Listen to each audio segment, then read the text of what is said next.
All right, everybody, welcome back. Sam's Army, episode 2.215. We got a lot to talk about this week. We're going to start with headlines. We got Messi, Leeds, and Mbappe. Weekly What If, the stock market game is back. Premier League, we got some awards to hand out here. Rest of world, not US, Champions League, US Open Cup, and then, of course, USA, Mexico coming up this week. So we'll give a little preview on that. And then stoppage time with Ivan Toney's best bets and everyone's favorite segment, GOAWs. And then stay tuned for a fun chat with one of my Sneaky Fox FC teammates, Nick Pereira, who, this guy is, first of all, he's still a great player. In his mid-30s at this point. He was awesome for us at the 77 TST tournament, but he's actually had a career. And again, he's still playing. He's still got plenty of tread on his tires. He's been a player, he's been a coach, he's been a GM, and he's still got big plans for the future. So stay tuned. That's a really fun chat about a incredible career that is still going with Nick Pereira. So there we go. Now it's time to welcome in this distinguished panel of beauties here with me this week. First up, we got a partially incapacitated Mikey Fowler, who is fresh, and I do say air quotes on the fresh off a bachelor party in Nashville. So, Mikey, I've heard extremely different views on this, so I'll get yours as somebody who's fresh off Nashville. Where does Nashville / Nash Vegas sort of rank in the bachelorette party list? Is it like top of the list, near the top, or like you're out on it? Man, it is so not my style.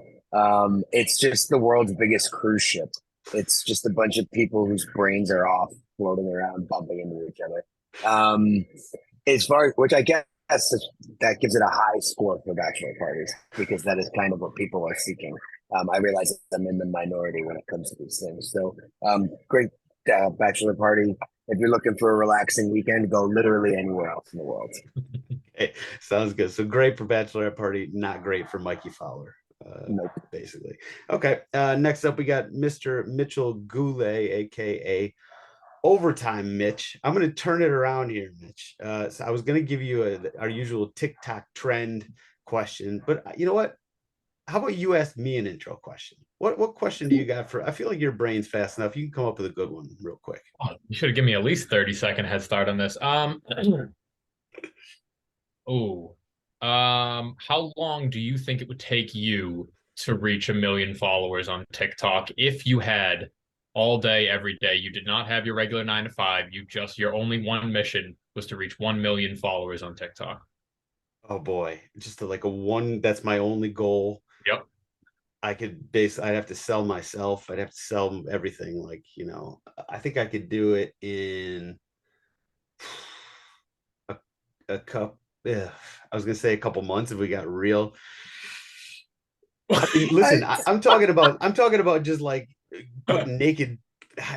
See, I don't know the rules of TikTok. I don't know the rules. Clearly, you're not just But getting ass naked and throwing ass around on there. I'm saying, like, you can use any strategy you want within the community guidelines there, you weirdo. yeah, I'd probably break the community guidelines and go back to zero a couple times. Yeah, I I think would you could I say think you could do it if I gave you half a decade.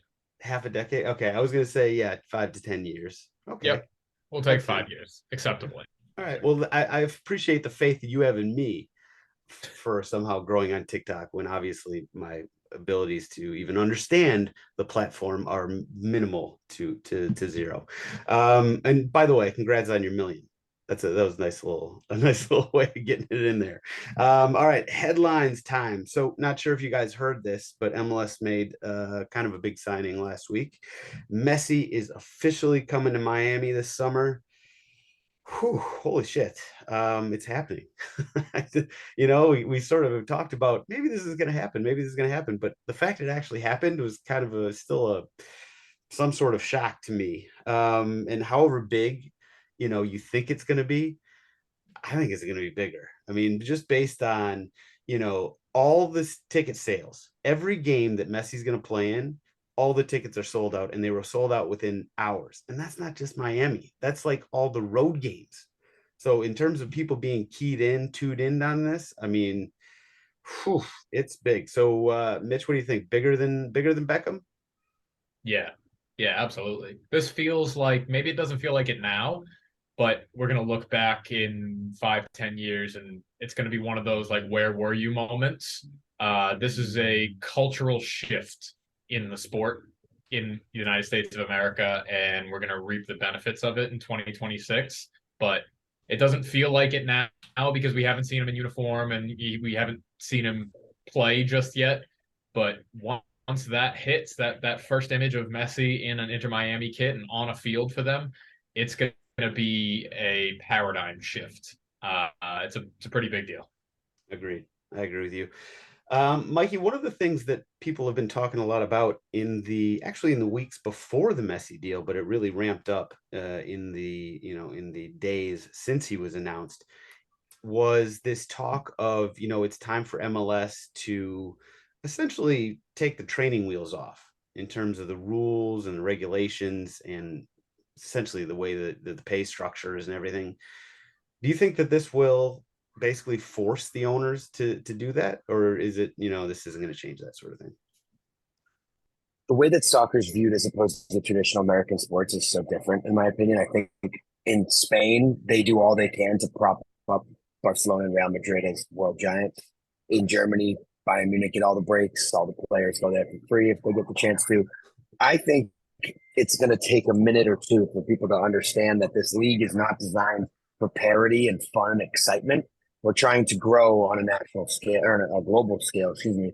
And the best way to do that is going to be put all your chips in and make sure everybody agrees. I saw some people tweeting things like, pretty disappointing. My club has to pay for Miami to get Messi. And it's like, you have no idea what this is. So I think the sooner people take a little crash course on the economics of how these leagues operate in Europe, the sooner we're going to be able to move on past this discussion, because yes, the training wheels have to come off because it'll be a farm system until then. Okay. Let's see what else. I would just like to know the details of the deal. Because he was being offered some ungodly sum by Saudi Arabia. 1.6. That last figure, 1.6 bill. For like 3 years or something, which is just insanity. And listen, I love Messi. Messi's not in this for the good of the game. He's not in there to I don't think anyway, to grow the sport in America. MLS has found a way to come up with a deal that has, as many zeros as the Saudi Arabian deal. And so I would just like to know a little bit about how exactly they got there, right? Because we know a little bit. He's getting jersey sales, a percentage of them from Adidas. He's getting probably some of the money from Apple. But MLS has had years to come up with some sort of creative deal, a creative way to sell him on and pitch him on this. And that if there's anything that MLS does well, it's business. They figured it out with Beckham. They gave him, the option to buy a franchise at a, huge discount. I wonder what the details are of the deal and how long it'll take for us to figure, to learn some of them. I don't know. Any thoughts on that, Mitch? We'll get him eventually. The MLS and their whole salary structure and the publicity of that is strange to me as well. But this felt like a more diversified investment opportunity as opposed to going to the Saudi league and getting $1.6 billion over 3 years is just kind of a lump sum. Obviously, there's commercial opportunity over there as well, but this felt like the most prudent course of action for somebody that wants to set up. Not that Messi needs more money, but wants to set up some long-term financial success in the United States where he and his money managers obviously see growth. So it feels like a no-brainer with all the different revenue streams as opposed to just a high-ass salary. But I don't think that return is going to scrape 1.6 billion in the first 5 to 10 years. So who knows? Yeah, right. Argentinians love Miami though. You got to remember that. So I don't know what that's worth. Right. Is that worth an extra zero on the contract? I don't know. I do remember texting you years ago, maybe 2 or 3 years ago, Sam, that somebody I met in Miami told me Messi bought a house there and had a hot scoop for me that he was coming. I remember sending that a couple of years ago and being like, no way. But he's owned a house in Miami for a long time. So I think it has as much to do with not wanting to live in Saudi Arabia as it does with the zeros, honestly. Yeah, that's definitely playing into it. So two quick questions then before we move on. There's a lot of talk about who else is going to join him in Miami. You know, there's all these rumors about Luis Suarez coming up from Brazil. There's Jordi Alba, Sergio Busquets. You guys think anybody? Ooh, Angel 22. Di Maria. Love 22. Yeah. Anybody think that they, I mean, listen, they would have to work some magic in terms of the contracts and the way the rosters. So that's what I was sort of getting at with sort of the roster builds. And you know, they've only got three DP slots. I think they had to get rid of one DP to just get Messi in. So to get somebody like Busquets or you know Luis Suarez, I don't think that they'd be able to figure that out with like Tam and Gam. But again, I don't really know. But do you guys think anybody else will, like a big name, will end up joining him? Yeah, he loves that shit. Messi's a Some big will. time. Yeah, Messi's a big time. Bring his boys with him. Yeah, I Yeah, mean, you can clearly see it with like the way that Argentinian team was built, and um, some players were never included in it. He's going to have kind of carte blanche to pick and choose who he wants. And honestly, I don't think Inter's going to be on the bill for anybody. I think it's all going to come back to he probably worked something like that in already, for all we know. So there's a real chance that we see somebody like Suarez. I mean, my personal pick would be Luis Suarez. I've always kind of loved the aging striker, the creative one in MLS. I think he's perfect for it. So I don't know. I think my guess is that he's probably already had that conversation, and it's probably already been decided who and when. yeah. So out of those four players you've named, Di Maria, Jordi Alba, Sergio Busquets, and Suarez, what do you think the most likely is? Like, give me your pick out of the four. I'm gonna go with Luis Suarez. He's Yeah. already in the Americas, so he's already on the same time zone. He's ready for that. And yeah, I mean, I just don't know if Di Maria, he's still got so much tread on his tires. I would guess that He's playing. He's had a great year, secretly. Yeah, Quietly. he has no reason to move just yet. yeah, I think he's got. I think Busquets, however, you know, I could absolutely see Busquets. yeah. I mean, that actually, in terms of the one that makes the most sense, probably Busquets. Whichever midfielder is going to be playing with him, though, better bring an extra lung to training because he's not going to run around and do jack shit. He's just going to like play those sexy passes from his position, maybe stick a leg out for a tackle here and there. But he's not going to like work like an MLS work rate should look like. But it's going to be fun to see him and Messi together. It would, and then they could bring it. Listen, I think you're right that they're going to bring at least one big name, maybe more. And maybe it'll bring big names like that to other teams as well. Although, you know, that's going to sort of, you know, amplify the MLS retirement league thing, which we tried to get away from for years and years. But like, yes, granted, there's no going back to that. You know, the pipeline of young South Americans and just young Americans is just too strong at this point. Last question: is Miami a threat to win MLS Cup this year? This year, from the position they're in, no. You don't think so?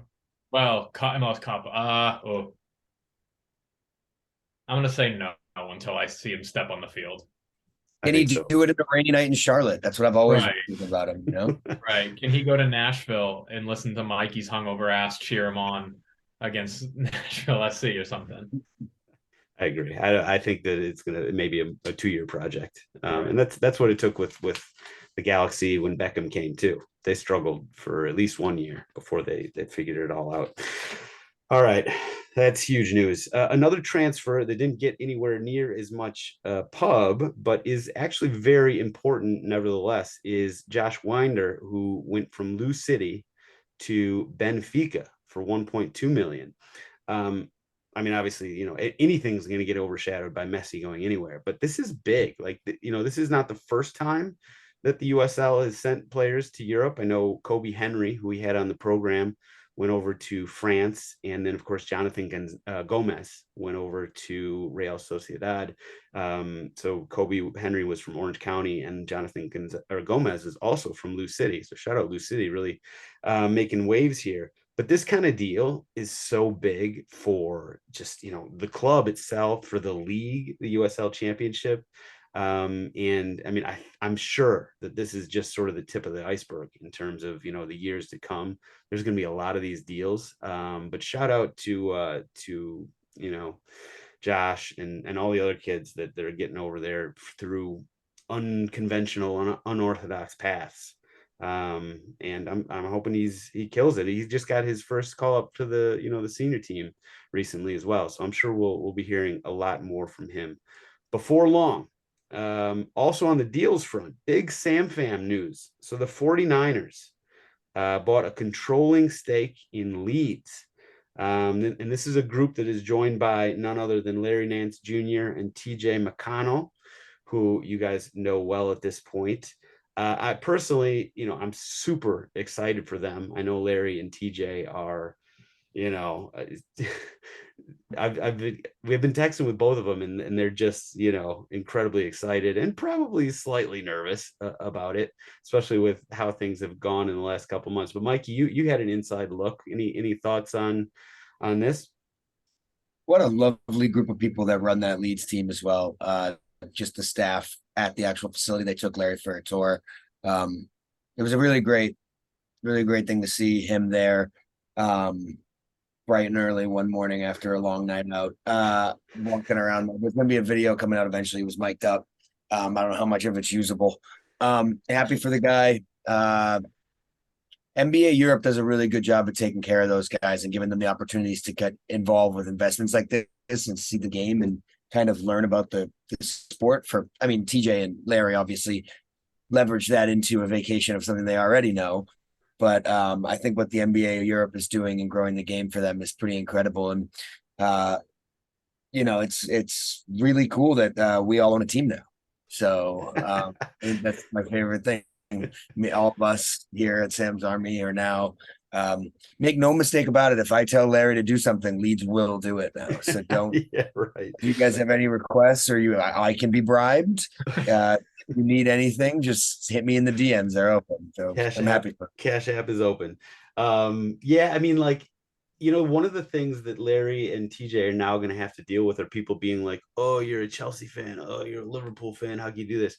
I think one thing that to keep in mind is that these guys, they just got really big into soccer kind of recently, right? So the decision to change affiliations or whatever is obviously not something that I know that neither one of them takes lightly, but it's something like the opportunity to get involved with a club like this is, it's one of those probably, I would think once in a lifetime opportunities. And I know you probably talked to Larry a little bit more than I have. I've talked to TJ quite a bit, and he is so excited. TJ is about it, and sort of he's been worried, nervous about oh, are Liverpool fans gonna call me, fake or stuff like that. And it's like, no, man, listen, I know how long you've been involved in the game of soccer. It's not been that long, and when you come here or when you get involved, you get kind of peer pressured into picking a team, which is understandable. And that's the way you sort of really get into a sport anyway. But as long as, TJ, I was talking to TJ, I was like, listen, as long as you're just completely open and honest about the situation, there's nothing anybody could really get on you about. And I'm sure that he'll get some. Well, TJ is smart enough to not be on Twitter. Shout out to him for that, so he doesn't have to deal with that. But of course he'll get some comments on Instagram. But at the end of the day, I know that they're both going to be completely dedicated, committed to Leeds, and I'm sure that the Leeds fans will embrace them for the fans, the legitimate fans that they are. So I'm excited to see. And as Mikey said, I can be bribed as well if we got some inside, requests to make of the guys. Now staying with the Premier League, they said no thank you to implementing automated offsides technology. This is the story of the day. Are you a yay or a nay on that? This is so stupid. It's the only thing we've seen flawlessly, seamlessly work at any level since this whole thing began. I don't understand why what is going on here. Do the referees have a union with blackmail photos? What are we doing? Why do these guys who are too old or too dumb to stay on the pitch get moved upstairs and given more responsibility with VAR. Makes no sense. None. This should be implemented everywhere. It's the only thing that works. As the representative of the referees union, Mitch, what are your thoughts on either what Mikey said or so stupid? It's so dumb. The problem everybody has with VAR is in the gray areas, is in the implementation of it.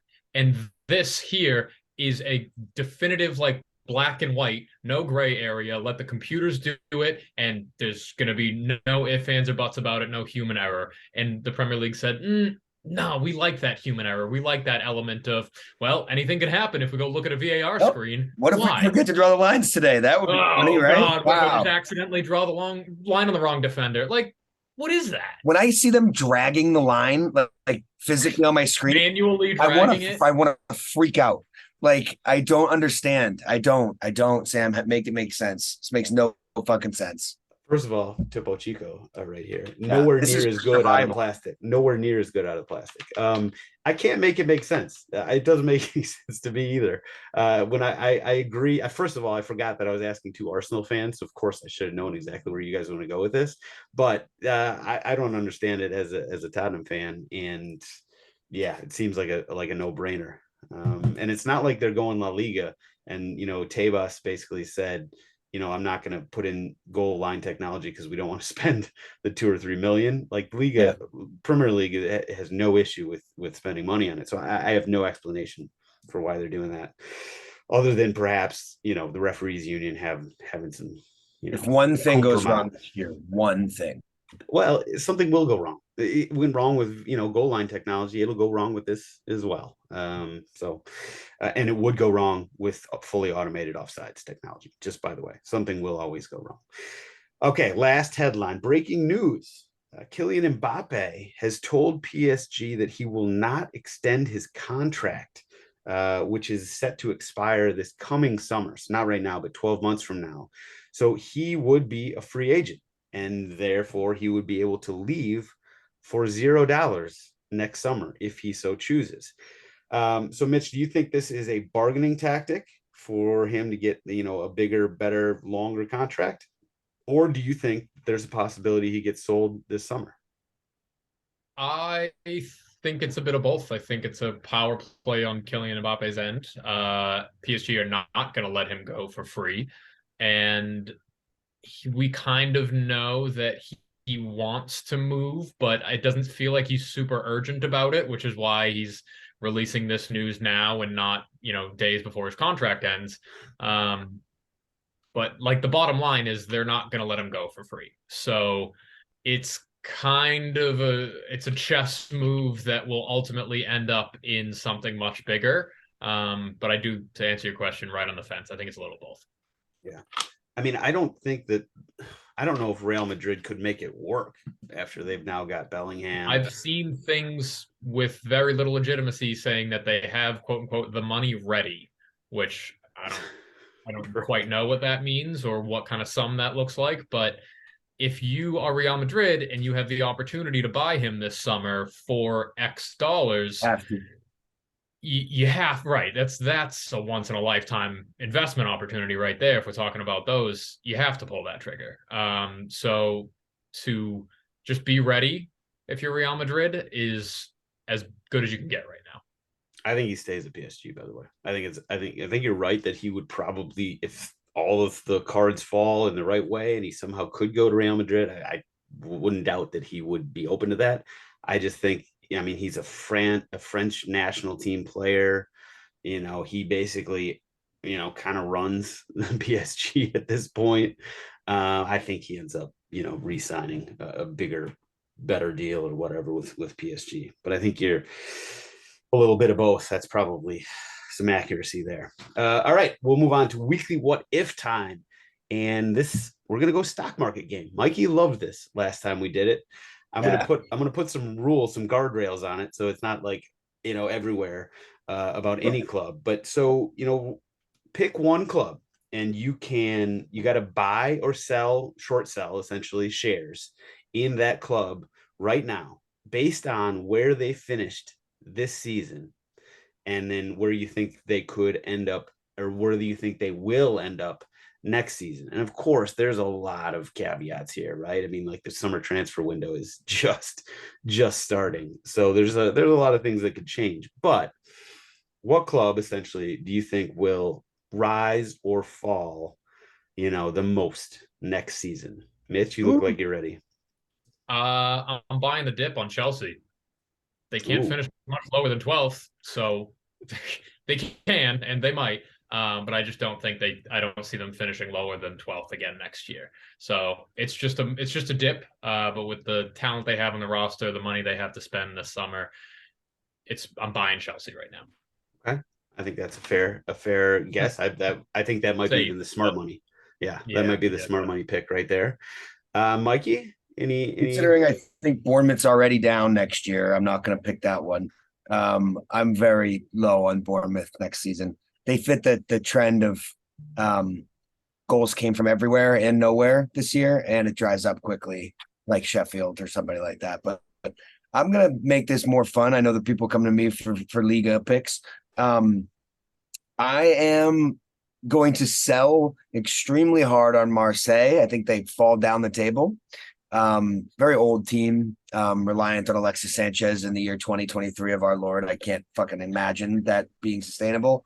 And I think Lyon is going to jump up and take that place, either finishing second or third next year, simply because I think Ryan Cherky is the least talked about, filthiest player yet to be really courted by the major players yet. 18-year-old kid plays in the middle of the park for them. They have some really, really, really good young players with Lyon. I mean, they're pairing well with the 1,000-year-old striker. But I think next year they make a huge leap and Marseille fall down. Okay. I knew you were going to go somewhere outside the Premier League with this one. I just knew it. You did not disappoint. I'm going to go back to the Premier League. So the clubs I was looking at were some of the clubs I think might fall next season. I mean, I'm keeping Tottenham about where they are right now, not going up or down until they give me reason to be, less discouraged. I'm going to stick, but right about where we're at right now. The two that, just pop out, maybe even three, are Brighton finishing 6th, Brentford finishing 9th, and Fulham finishing 10th. Of those, I'm not going to doubt Brighton anymore. Like they just keep doing it. Like even when they got rid of Graham Potter, they somehow got even better with De Zerbi. I would short sell Brentford because I think that Thomas Frank probably gets poached, and Ivan Toney is out for 7 months at this point. So I think Brentford might be one that could fall a little bit, so that'd be my off the top pick. I like it. Yeah. So we'll see. Unfortunately, listen, I'm kind of rooting for them. I kind of like Brentford being good. I love them. I watched them kick the shit out of your club. Yes. Well, a lot of clubs did that this season. All right. Now we'll go to the Premier League. We're going to keep it real short and sweet this week since the league has finished up, but we're going to hand out some awards. So we're going to give out our player of the year, goalkeeper of the year, coach of the year, and team of the year. I guess we should say of the season since it's actually 2 years. But player of the year, obviously this is pretty cut and dried for a lot of people. Everybody's going to say Erling Haaland. So if you want to go with him, that's totally fine. But if you want to go sort of out of left field, that's okay as well. Mikey, who you got? Oof.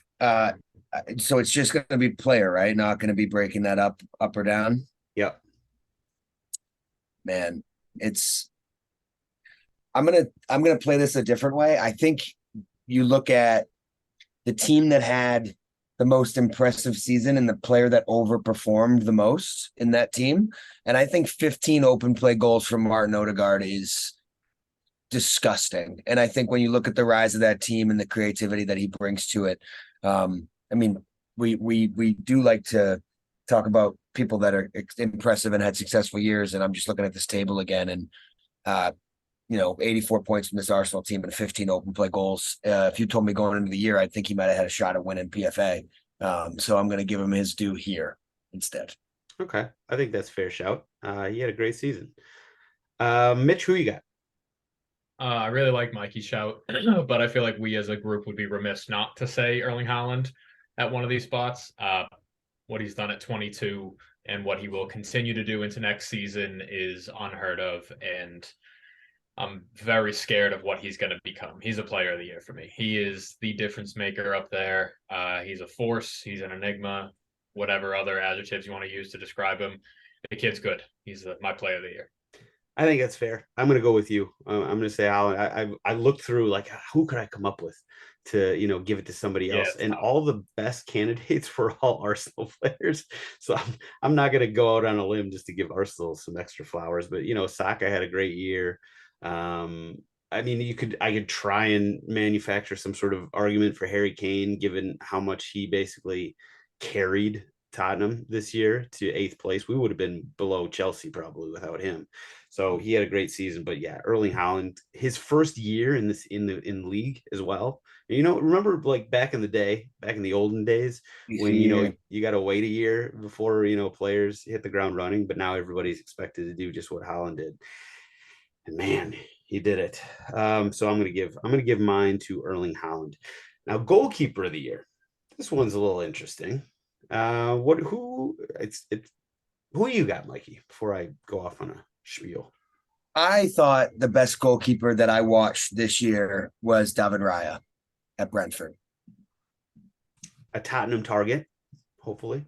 He's been an Arsenal target. I'm just trying to stay off the bullshit here. I thought a couple guys had really disappointing seasons, in my opinion. And then there's obviously the Nick Pope of it all, but I think the way Newcastle play was a lot more suited for a guy like him. A lot of balls getting crossed in, whereas Brentford and a smaller goalkeeper like Raya, when you have to be spot on to be the goalkeeper at a club that allows that kind of shots and that kind of system. So I'm going to go with David Raya this year as my goalkeeper of the year.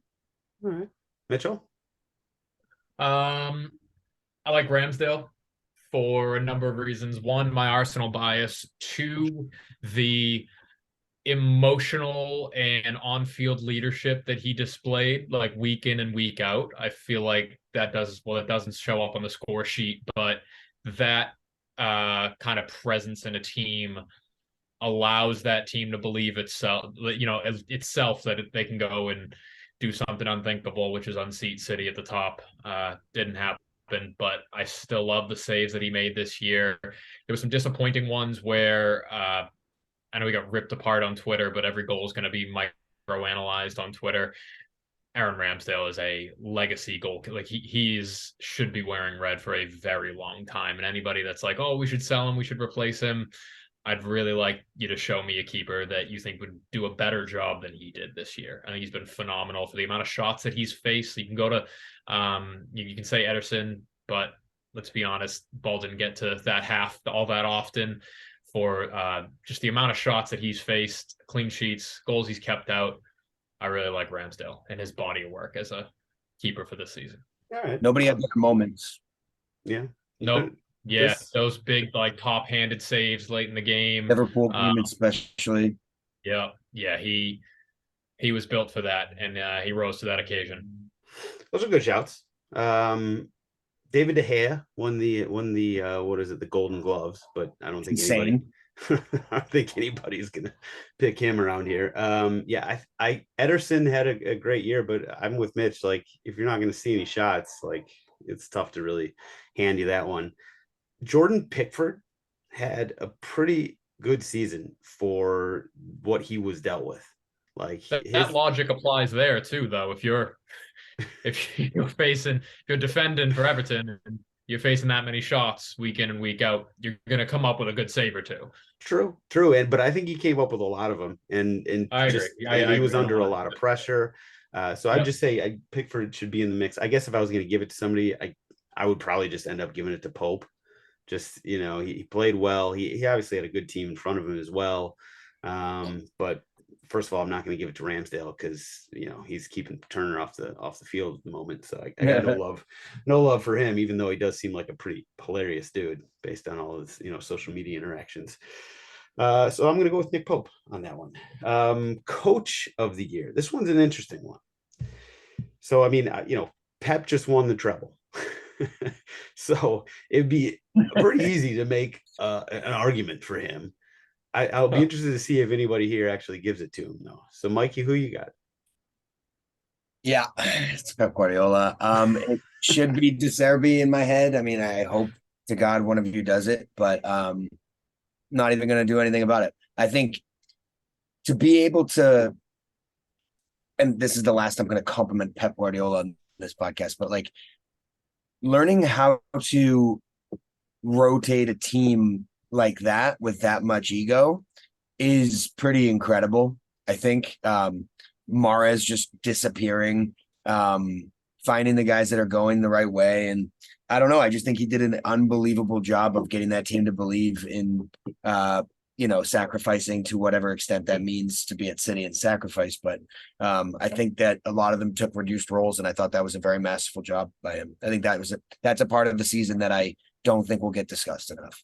Yeah, I think that's fair. When we talk about, Pep, winning all these trophies and winning troubles with Bayern, winning troubles with, City, and God knows what he did with, Barcelona and everything. Like, everybody always talks about, well, yeah, he gets Barcelona players and he gets Bayern players and Man City players. And what a lot of people don't talk about, and I think we have talked about on this program before, is that you then have to manage those players and those egos specifically. And the fact that he has done as well as he has at multiple clubs dealing with those egos is not easy. I mean, look at teams like Manchester United, where the locker room just fell apart under multiple managers. And Pep just seems to find a way, or I've figured out a way to deal with those. So I agree with you, Mikey, that I'm not anti-Pep or anything like that. I'm going a different route, but it's a fair shout, and I'm glad he got a vote, at least one vote from us. Who you got, Mitch? The title of Coach of the Year lacks so much nuance because there's a bunch of coaches that did a bunch of really impressive things this year. You can talk about Unai Emery and what he did coming into Villa and kind of taking them from rock bottom to where they finished 7th. That's the feat that he did there is incredible. You can talk about De Zerbi and his job with Brighton. You can talk about Mikel Arteta and coming in second with no financial fair play allegations. That deserves some kind of a nod. But no, Mikey's right. A treble season. Pep Guardiola is the coach of the year. I also find it kind of funny, or just interesting, really, how that element of egos is seldom talked about in other sports. It's only talked about when there's one really inflatable ego in the locker room, but it's never talked about as a whole in like the NBA and the NFL. You can usually pinpoint like a player that's causing issues, but it's never seen as the coach's job or responsibility to manage them. And if it is, it's always fallen back on the player and not the coach that, oh, he can't manage the egos. I have no further comment on that. I just find it interesting that like that's something that plays into how we think about football managers. Sure. I wonder All if that said, is that a US versus Europe thing? Maybe. I don't know. We have egos here in the US that play sport. But it's almost never attributed to the coach. And I don't know if it should be. It's definitely a situation by situation thing. But all that said, Pep Guardiola, legend. That's coach fair. of the year. So he's got 2 votes. He's not getting my vote, but I certainly understand it. You win the treble and you deserve some flowers. Unai Emery is the one that I was like, I really want to give it to him. He just in terms of like pound for pound, day for day, week for week, I feel like he was the coach of the year, but he was only there for like half of the year. So I can't go with him. De Zerbi definitely deserves it. Or does he deserve some merits there? I'm going to go with Arteta though. I think Arteta, the job he did, coming off of the last couple of years where the Arteta out movement, I should say, was going strong there for a while, and he stuck to his guns. And Arsenal were a really good team this year, and I think that's in large part a credit to him and perhaps what he learned from Pep, obviously. So maybe Pep gets a little credit there as well. But I thought I would give it to Arteta.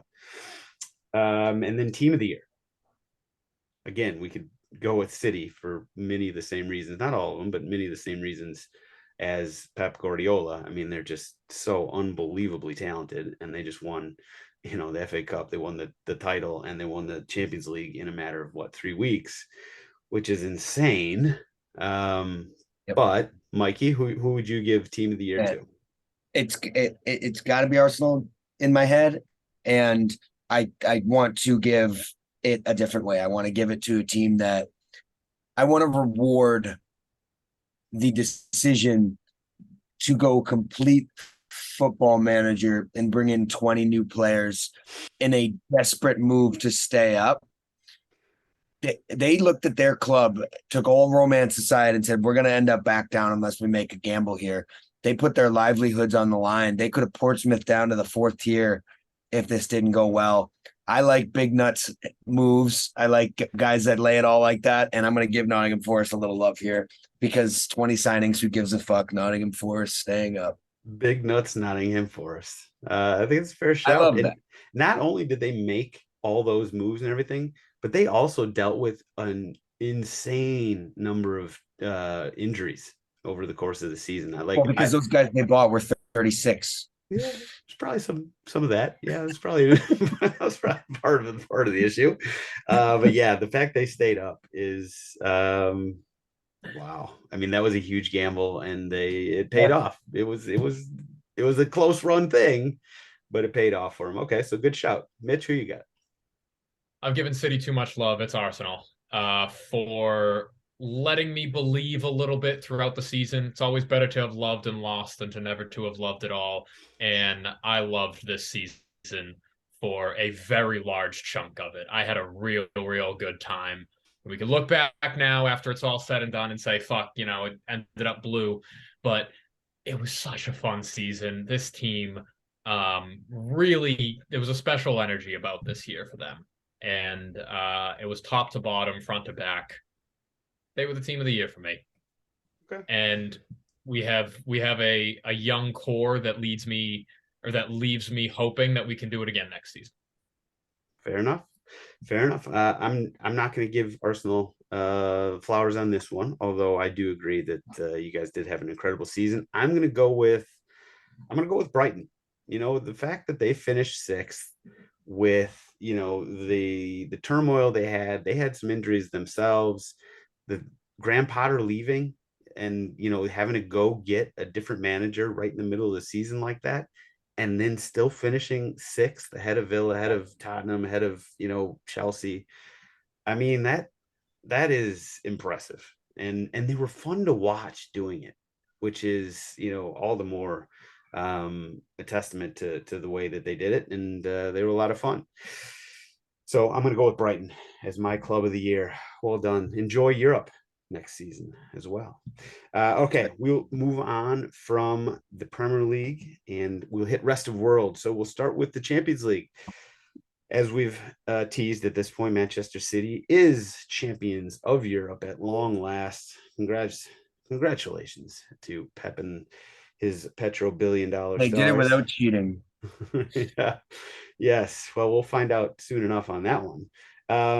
But what I thought was interesting was, first of all, Inter, they gave them a fight in that game. Like, not just a little fight. They were right there. I thought Pep might have, interestingly enough, he's going to get a lot of credit, and rightly so, for finally winning the Champions League and getting the monkey off his back with Manchester City. It seemed kind of like he got out coached. He almost pepped it. Yeah, he almost pulled a Pep and did it again. When I saw that Kyle Walker wasn't starting, I was like, what the fuck?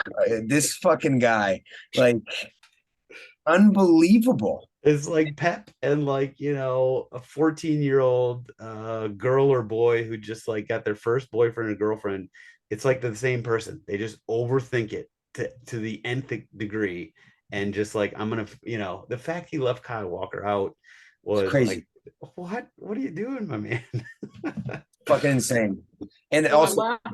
you got to say it's Italians in a final. So but I did not think it was going to be easy. Everyone that was saying like 2-0, 3-0 early, it's like, you guys don't understand what's about to happen here, do you? These guys have 90 minutes. They know exactly what the job is. They're good at that. Right. True. I laughed a little bit last week when someone was, maybe it was Tyler, was like, yeah, it was 3-0, not even close. And I was like, no, that was you, That was dumbass. me. That was out And of pocket. let me defend myself really quick. I Please. do think that the game would have gone differently if Kevin De Bruyne had not gotten hurt. It felt like City was Sure. kind of taking control of the game. Haaland had that breakaway that like he scores normally. Onana had a great game for Inter, but the like I think, and I'll use this basically as my defense, that I like City were just sort of getting a handle on the game. They were really putting it to Inter, and then De Bruyne went down. And that, I mean, listen, Foden actually played really well and looked dangerous, and he should have scored one. On the sort of, he slalom through like four guys and just had like, it was a bad finish. But De Bruyne and that City team just looked like it felt like they were taking control of the game. This was early on, like he was out in the 25th minute or something like that. So I'm just going to defend myself and say that if Kevin De Bruyne had played, I love these defenses where you can't actually poke holes in them. Right. You know, they would have won 2 or 3-0. That's what I'm going to say. But you're right, Inter played well, and yeah, it was like an Italian team in the final. Like it just, although I will say that didn't an Italian club lost the European Conference League, they lost the Europa League, and they lost the Champions League final. And the And U20 I had them the World other Cup way on all of them. And the U20 World Cup yesterday. yesterday. Oh, I mean, listen, you got to get some credit for getting there to all four finals. But yeah, losing all four kind of stinks. That's not the thing. Any other thoughts on the Champions League? John Stones was great. I'm the biggest John Stones hater. A hand up, I am as well. And I think if you had said who was the defensive player of the year, I was going to give it to Rodri. I learned the hard way this year to stop betting on him to get booked. So in control, so dominant. He's the best 6 in the world right now. I don't think it's up for any debate. And if it is, it's not. He just lifted the trophy again. I would say I came away thinking, or I came into the game thinking, not only is the City team great, but there's a very obvious place for them to improve, and that's where John Stones is playing. They could fill that role a little differently, and he shut me up. So very impressed. The way he plays almost leads you to want to not like him. The adventures that he takes from center back, and how he kind of steps up into that midfield. Kind of a general and broad question: how many Premier League midfields does John Stones make it into? Like, not a lot. You don't think so? Not really. You would have said that coming into this season, though. Right. No, totally. That's what I mean. I'm trying to prove that, like, yeah. But now, does he start for 10 Premier League teams in the midfield, like at the 6? I don't know. That question's a product of the way he plays, which is either real good or real bad. Yeah. And it was real good. That's fair. You remember a couple years ago when John Stones, he got bought for, a ton of money, and he was 80 something. Yeah. I mean, and he was making all sorts of mistakes and everything. And Pep came out and he had that press conference where he's like, I love John Stones. He's got like the biggest balls, or personality. And like, he's like, yeah, he's made some mistakes, but like, I love having guys like that on this team. And a couple years later, I mean, John Stones just feels like, it feels like it was a great deal that they bought, which he never would have said the first year or two. But yeah, this year specifically, Pep played him in a role that he was like playing striker sometimes. Like he was everywhere on the field sometimes, and I noticed it. And so yeah, I think this year was John Stone's coming out party. And Mikey no longer will be able to hate on him quite as much. Still think they sign someone in his position next year, but I think he starts to be the last 30 minutes and the 30 in the next one. He's Okay. 29 now, and he has quite the resume behind him, with most of it with City. But as a center back, he probably got another 5 years on a career in a Premier League. At that level, at City's level, maybe not, but like, got a hell of a resume for a 29-year-old. Yeah. Pretty much everybody on City has a hell of a resume at this point. That's fair, yeah. Including Julian Alvarez. The whole Julian Alvarez's completed football thing. Yeah. Spare me. Yeah, Spare Kingsley me. Coman's been doing this for fucking 12 years. Relax. It was the speed with which Julian Alvarez went from like zero to every trophy on the God's green earth. That's sort of what caught people's attention. All right, we'll move on from Champions League. So quickly on the US Open Cup. We've talked about this a lot. I love this competition. And it was cool to see, some USL Cinderellas make it to the quarterfinals. Unfortunately, both of them lost this week in the quarterfinals. And I think both of them were under some kind of controversial circumstances. There was some bad reffing. There were some bad calls, and that happens. It happens, in every soccer game. Basically, every call that's made, you're going to have 50% of, humanity who thinks it's a shit call. That's just what soccer is all about, right? It's inherently subjective. There were some objectively bad calls. Birmingham Legion got screwed out of one definite handball and perhaps two handballs.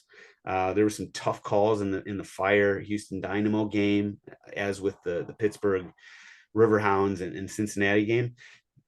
I saw a lot of people on Twitter saying like this is a conspiracy and this is about the Birmingham Legion versus Inter Miami game, where it's like a conspiracy to get Miami on. This was right after the Messi news. I don't buy into that even a little bit. First of all, the refs are all USL refs, so they're not actually getting paid by Garber. I don't buy in that MLS would do anything like that anyway. It's just soccer doesn't work like that. But what it does highlight for me is the fact that US soccer, and I've said it before, they need to invest more heavily in this competition. And that involves, number one, making the purse to the winner much bigger, way bigger. You got to get MLS teams to buy in on this and stop playing their B teamers any chance they get. So that's number one. Number two is you got to have VAR.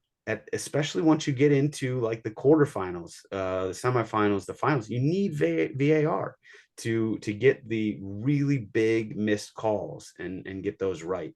And so that last one with the VAR, that really stood out, in the quarterfinals, when basically 3 out of 4, there were some really controversial calls that would have changed the game. So that's just what my takeaway was from this week. And it's too bad that we didn't have a Cinderella go on. I know that Birmingham and Pittsburgh they've really gotten behind those teams. They kept setting attendance records, which is great to see. And it suggests that people are getting behind them. I mean, like, I actually get a lot of DMs from Birmingham Legion fans, and they were talking about how like cool it was to like see the city getting behind it. And hopefully this is momentum they can build on. But yeah, it stinks. Like, if they had another round or even 2 rounds of that, there's no telling how much bigger it would be in the city, and how many new and casual fans that they would capture. So shout out to them for making it this far, though. And US soccer, let's get some more money into this competition. All right. Lastly, in the rest of the world, we got to talk about the CONCACAF Nations League game that we got coming up on Thursday. So the US is we're hosting Mexico in the semifinal. I think this is a semifinal at this point. And so it's going to get a little confusing here because, the USMNT, they just announced a roster that is actually for the Gold Cup, right? So the Gold Cup is starting in a couple weeks. We play Jamaica, a to be announced team that hasn't been determined yet because they're still doing qualifying. And then I think it's Nicaragua in our final group stage game of the Gold Cup. But that and the roster that just came out that was very heavily MLS based, that actually has nothing to do with this Nations League team that's about to go out there against Mexico. And this team is this has the heavy hitters that everybody's, thinking of, the Pulisics, the Weston McKennies, no Tyler Adams, he's hurt, but, Reyna, Balogun, Pepe, Matt Turner is actually going to be on both, interestingly. But this game on Thursday against Mexico is where all our big, European based players are going to be playing. So, this is going to be a team versus a team. And it's for, it's not for a trophy. This is a semifinal, but, anytime we play Mexico in a game that matters, it matters. So the question here is, who we want to see in the 11, or perhaps who you think. It's not like we can really predict the 11, right? We don't know BJ Monahan. He's a new interim manager. It's not like we have a track record of who he tends to go with, like, we tend to have with, longtime U.S. managers. So this is, I guess, just the question is who we would like to see in the 11. And I think, we can go through it, but I think the two big question marks are going to be the 6, where Tyler Adams would normally just be in pen. He would be in there. And then up top, whether not Reyna, but Balogun or Pepe would be your first choice 9. So let's start with the 9. It's a little cleaner, a little easier to get to, because once you start talking 6, you got to sort of move the midfield around a little bit. Mitch, who you got? Who would you rather see up top when we go against Mexico on Thursday? I think in a game like this with stakes that are immediate, you start Pepe, just out of familiarity with the guys that he's playing around in the play style. I don't anticipate that he's going to change it that much from what these guys already know. He'll have his little things here and there that he's going to implement, but overall, I would want to err on the side of comfort, and then have Balogun come on with fresh legs at 60 or 70. Pepe, I feel like he's got a chip on that shoulder from being left off the World Cup roster.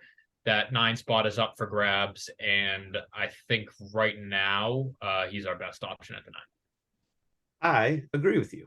I think Pepe, he has that familiarity with the other players, whereas Balogun, obviously, there's going to be a period of acclimation. And also, if Balogun comes in and starts and doesn't have a good game in his first game, which will be a tough one, and Mexico's not going to hear the end of it. We're not right. I feel like maybe that's not the game that you want to throw him in there right off the bat. Mikey, what do you think?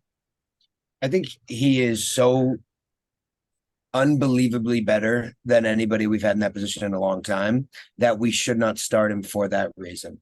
I think I want to build into this. I want to take care of it the right way.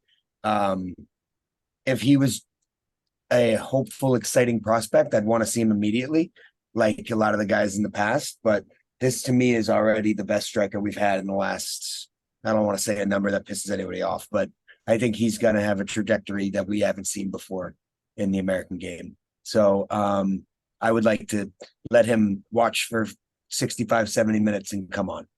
Okay, interesting.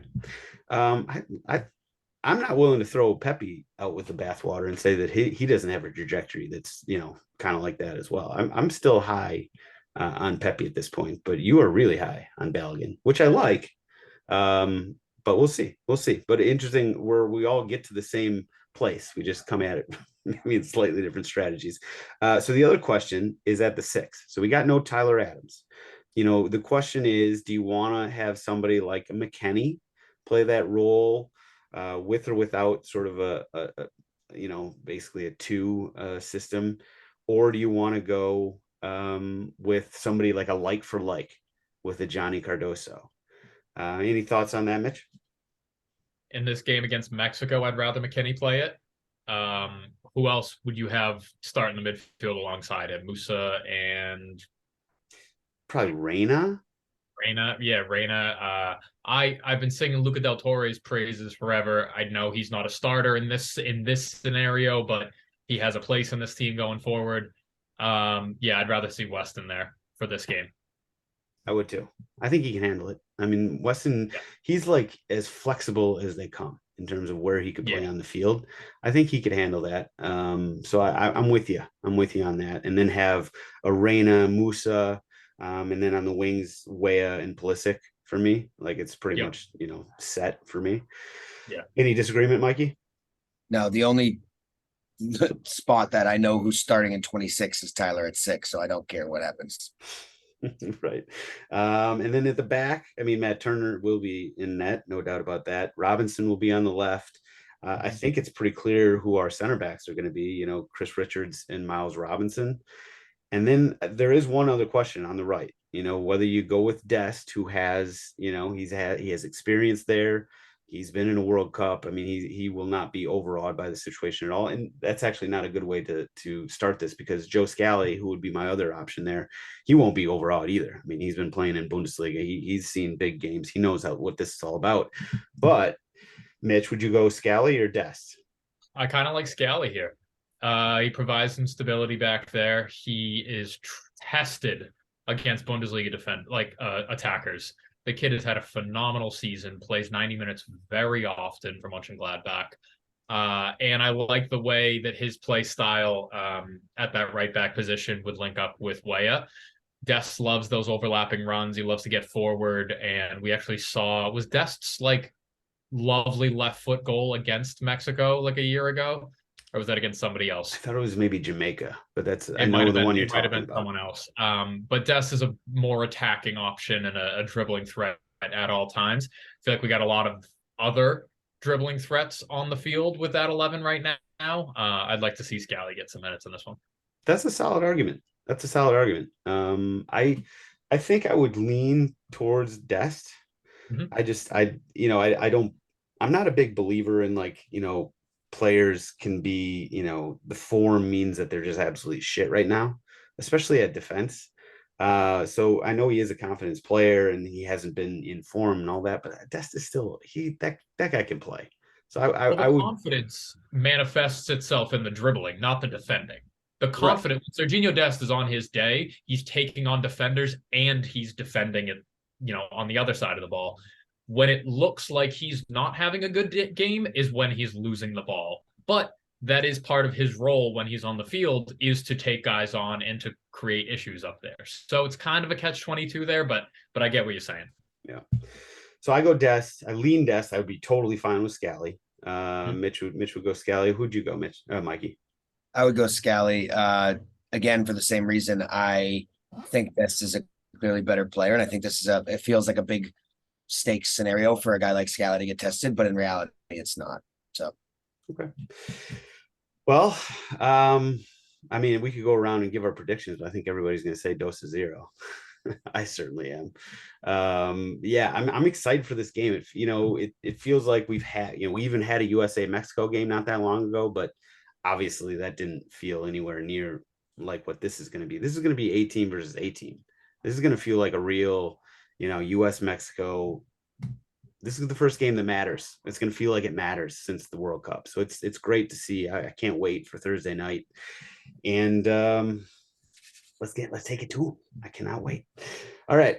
Stoppage time. Time to wrap things up here. We will start with best bets. The overtrain, alas, I hit another bump in the road last week. I downshifted after giving multiple overs a couple weeks ago. I downshifted to 1, and 2 weeks ago I nailed it. I think it was 5-1 or something in the A-League final. I thought I had another one all lined up with Sagan Tosu versus Hokkaido Consadole Sapporo in the Japanese J League.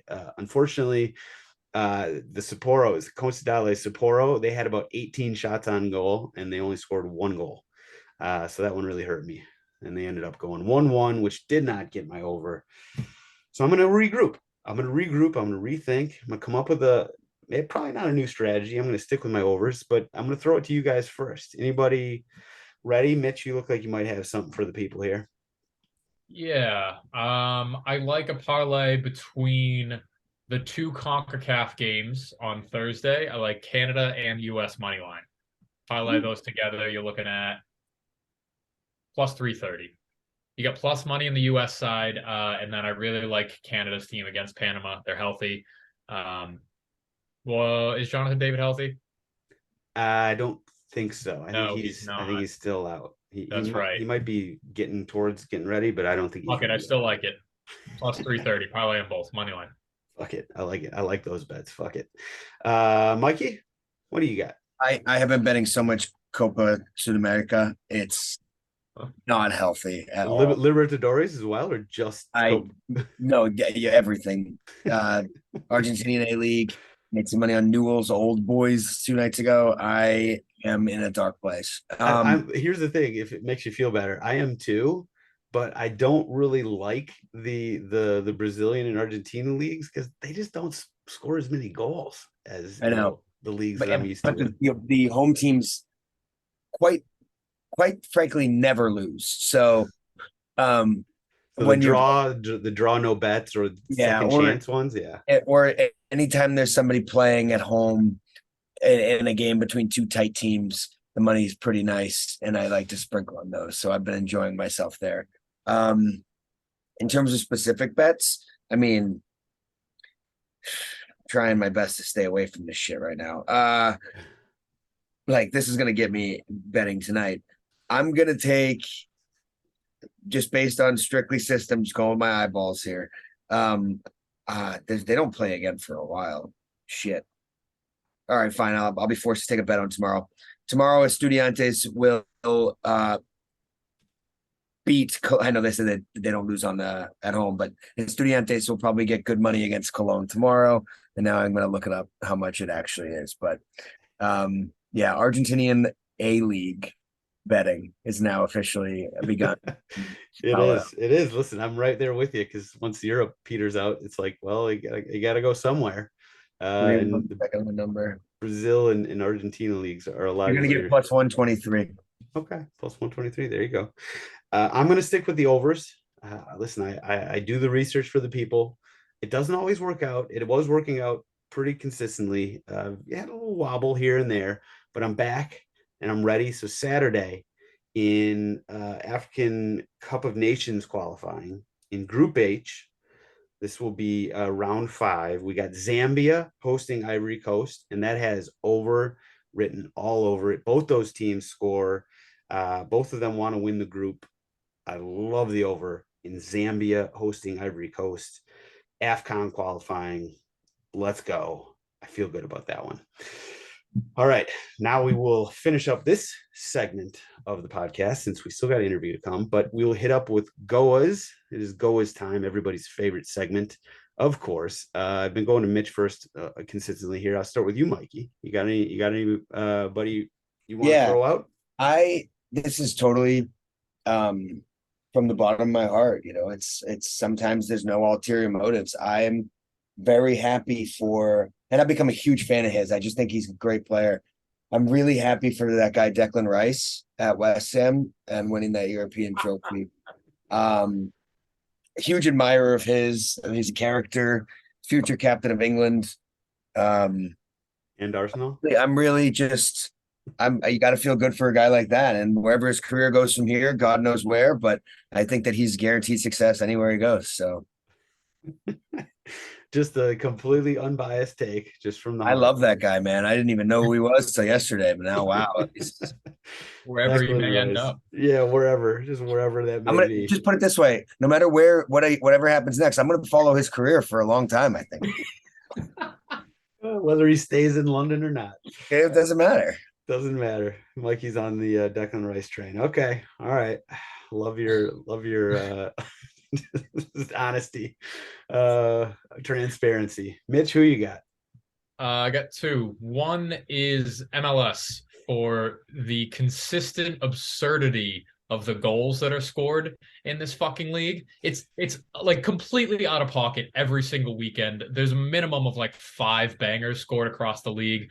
Zelarayan's being the highlight from this week. Oh, that one hurt. I was in Soldier Field for that one. It makes for exciting betting. It makes for tragically upsetting betting too. If you guys didn't see it, you probably will. 93rd minute, lofted the keeper from his own half. Just an audacious attempt. But shit like that happens like every single game. You'll see a banger. And I don't know what to attribute it to yet. I don't know if it's the space that attackers are allowed. I don't know if it's the atmosphere. But Messi's first like MLS goal, not tap in, not ball he puts in the back of the net, but MLS goal is going to be outstanding. It's going to be something we've never seen before. So MLS is one of my GOAWs. And then the second one is Selena Gomez for showing up to a pickup run in LA, broadcasting that she is single. Babe, please don't do that. I know we're going through some troubles right now, but if you could just keep our business off the internet, we can deal with this at home. That'd be much appreciated. You and Kellen Rowe are both hollering at her. Yeah, that one. Yeah, she sounded a little thirsty with that TikTok. Not gonna lie. So, best of luck to you on that, Mitch.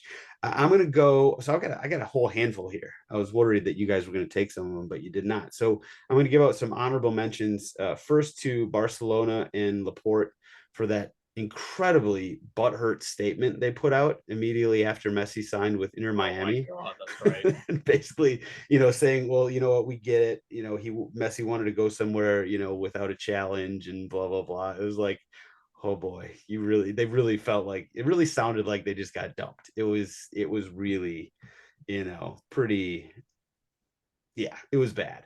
So shout out to them for that. Chicharito, I used to talk a lot of shit about this guy, and then I talked to a bunch of guys that played with him, and they're all like, "Man, he's a really nice dude," and everything like that. And then he just tore his ACL, and he's out for the season.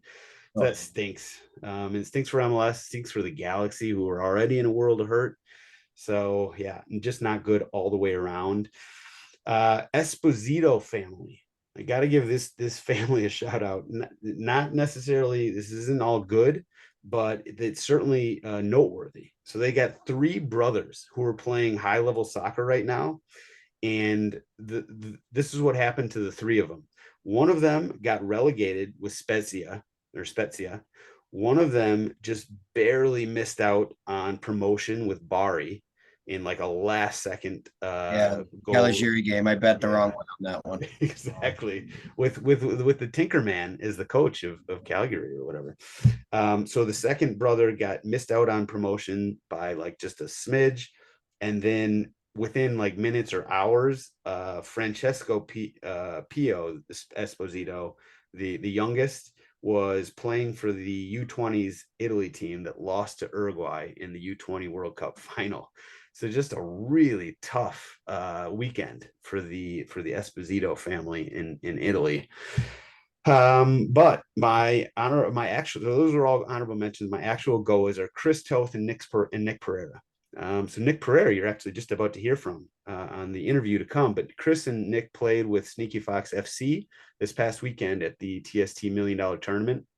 And they were both huge. Like, they were both really good players. Nick Pereira is just a beast up front. Chris Toth people like to call him a goalkeeper. He's not. He's just a field player, athlete with really good hands. And they went and basically unpacked their bags from TST and immediately repacked them and flew out to Virginia for this US Open Beach Cup or beach tournament. And they ended up winning it with the Tacoma Stars, which is Nick's team. I don't think Chris plays for them. I think he was probably like a guest player or something. But shout out to them, just like being incredibly good soccer players on multiple sort of mediums. I guess that's media. Yeah, I mean, it's well done. It was awesome. They're both really great guys as well. So it's cool to see them succeeding. And Sneaky Fox is not going anywhere. This is a multi-year thing, and so anybody want to get on the bandwagon with Sneaky Fox FC, now is a good time to do it. And that's all we got this week. Thank you, Mikey. Thank you, Mitch. You guys are the best. Thank you, everybody else, for listening. But we're not done. Time to send it to the interview with Nick Pereira. Here we go.